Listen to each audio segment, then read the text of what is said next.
నాయకుడు వెళ్లినంత మాత్రాన పార్టీ ఖాళీ కాదని జనసేన కొనసాగుతుంది అని ఆ పార్టీ అధినేత పవన్ కళ్యాణ్ చెప్పారు. పార్టీయే ముఖ్యం తప్ప నాయకులు కాదని ఆయన అన్నారు. పార్టీలో అందరూ కలిసి బలోపేతం చేసుకుంటే బాగుంటుందని అన్నారు. అలా కాకుండా తమే అంతా అని హడావిడి చేసే వెళ్లిపోయే వారి వల్ల ఏమీ కాదని గుర్తుంచుకోవాలి అని పవన్ స్పష్టం చేశారు. రాజమండ్రిలో జరిగిన పార్టీ సమావేశంలో ఆయన మాట్లాడుతూ పార్టీ నిబంధనలు కఠినంగా ఉంటాయని అంతా పాటించి తీరాలని అన్నారు. కొంతమంది నేతలు సొంత పార్టీ వారి మీదనే మీడియాలో తప్పుడు వార్తలు రాయిస్తున్నారు అని పవన్ కళ్యాణ్ ఆగ్రహం వ్యక్తం చేశారు. అలాగే సామాజిక మాధ్యమాలలో ట్రోలింగ్ చేయిస్తున్నారు అని అన్నారు. అలా ఎవరు చేస్తున్నారో తన వద్ద పూర్తి ఆధారాలు ఉన్నాయని ఆయన అన్నారు. కొంతమంది నాయకులు అలా చేయడం వల్ల పార్టీ మొత్తానికి ఇబ్బంది అవుతుందని పవన్ కళ్యాణ్ అన్నారు. ఎంతటి నాయకులు అయినా క్రమశిక్షణ దాటి ప్రవర్తిస్తే మాత్రం కఠిన చర్యలు తప్పవని పవన్ హెచ్చరించారు. పరిస్థితి అక్కడ దాకా రానివ్వద్దు అని కూడా ఆయన హెచ్చరించడం విశేషం.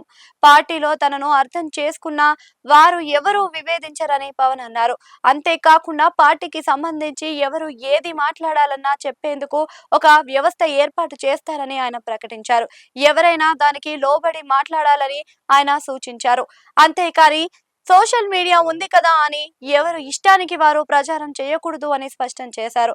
పార్టీ ఎవరి వల్ల పెరుగుతుందో ఆలోచించాలని, ఓట్ల కోసం ప్రజల్ని ఎవరు ఒప్పించగలరో తెలుసుకోవాలని ఆయన పార్టీ నేతలను కోరారు. పార్టీకి సంబంధించిన కఠినమైన నియమావళి ఉంటుంది అని దాన్ని అంతా పాటించాలని పవన్ దిశానిర్దేశం చేశారు.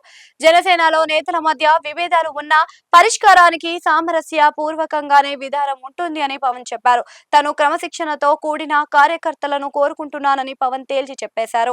జనసేన అధినేతగా వ్యూహం తాను వేస్తాను అని దాని ఆచరణలోని పెట్టాల్సిన బాధ్యతలు అయితే మీ మీద ఉన్నాయని స్పష్టం చేశారు. ఇప్పటి వరకు పూర్తిగా ప్రజాస్వామ్యబద్ధంగా ముందుకు వెళ్లడానికి ప్రయత్నం చేశారని పవన్ అంటూ అలా చేసినా తనను ఏది చూడనివ్వడం లేదు అని ఆయన ఆగ్రహం వ్యక్తం చేశారు. నాయకులుగా ఎవరిని పెట్టినా అందరికీ నచ్చాలని లేదు అని, అందరూ మనకి నచ్చేవారు ఉండరని పవన్ కళ్యాణ్ చెప్పారు.